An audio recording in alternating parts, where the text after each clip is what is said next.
Hi everyone, and in this example, just as the title says, we're going to be exploring a very confusing SAT Math statistics problem.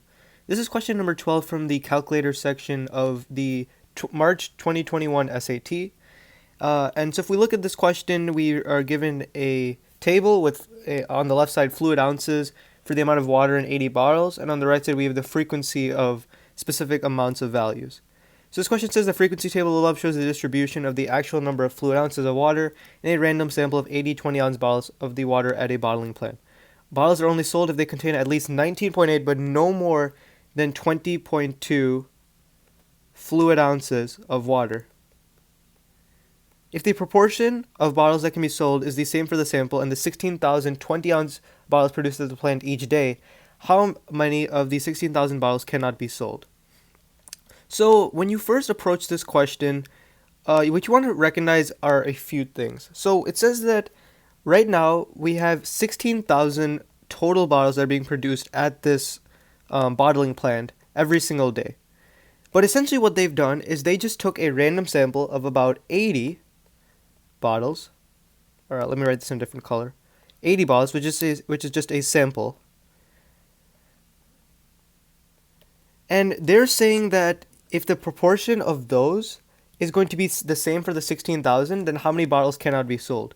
So essentially what we want to do is first figure out how many out of this 80 aren't going to be sold, and then apply a proportion to figure out how many of the 16,000 aren't going to be sold, since we know those two proportions are going to be equal. So I think one of the hardest parts about this question is figuring out, what am I really calculating? Am I calculating like the fluid ounces, or am I calculating frequency, or like the numbers on the right side of this graph or chart? And I think for this question, once you read it, what you have to recognize is that you're actually calculating both. See, they said 20-ounce bottles in the first part of this question, but if we notice, we can see that a lot of these values are different than 20. We have like 19.6, 19.7, 20.2, 20.3. And so in statistics, this is simply because essentially this bottling plant is not able to make 20-ounce bottles every single time. Like there are going to be imperfections, which is why we see these varying values. So what we need to recognize is that we just want to figure out the frequencies of each individual value and then go from there.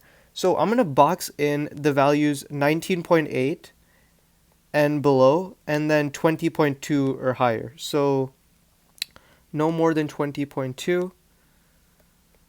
All right. So if I box in these values, then what I'm going to see is that I'm really just calculating this top part and this bottom part right here. So I have one 19.6, 0 19.7s, one 20.3, and 0 20.4s, which means that out of my 80 sample, out of the 80 bottles in my sample, 2 we cannot sell. 2 we cannot sell. So once you get to this step, now it's all about just setting up that proportion to figure out how many of the 16,000 we can sell. So if I know that 2 out of every 80 can't be sold, then I know that I have X out of every 16,000 that can't be sold. And again, these proportions have to be equal. If I cross multiply, I get 32,000 is equal to 80X.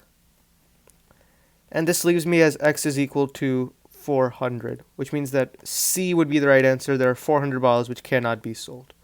So really for this question, what you want to do is first figure out just really what they're asking. In this case, they're asking for a sample out of a total population. You then want to recognize that and try to figure out what out of the initial sample you got is the proportion for the left side of your equation.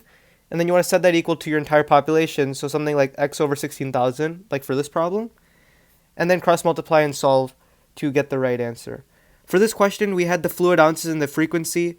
All you had to do was just differentiate between what fluid ounces was asking for and what frequency was asking for.